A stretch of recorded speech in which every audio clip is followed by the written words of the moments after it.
யாழ் சாவகச்சேரி நகர வர்த்தகர்களும் பொதுமக்களும் சாவகச்சேரி நகரசபை முன்றலில் நடத்திய போராட்டத்தில் முறுகல் நிலை ஏற்பட்டதாக தெரிவிக்கப்படுகிறது.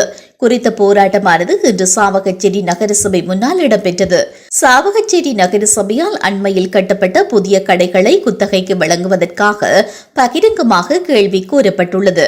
கடைகளை கட்ட ஆரம்பிக்கும் போது 2000 ஆண்டு யுத்தத்தில் கடைகள் அழிவடைந்த வர்த்தகர்களுக்கு புதிய கடை தொகுதியில் முன்னுரிமை வழங்கப்படும் என்றும் கடைகள் வழங்கப்படும் என்றும் நகர சபையால் உத்தரவாதம் அளிக்கப்பட்டிருந்தது.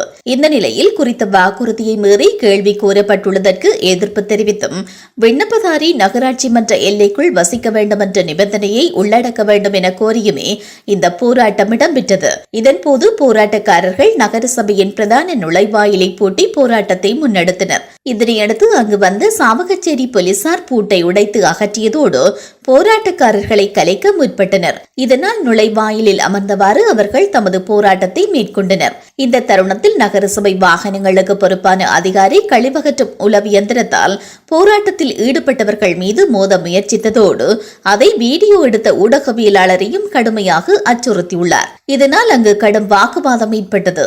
இதேவேளை குறித்த கேள்வி கோரலை 2 வாரங்களுக்கு ஒத்திவைக்குமாறு உள்ளூராட்சி ஆணையாளர் அறிவித்துள்ளார்.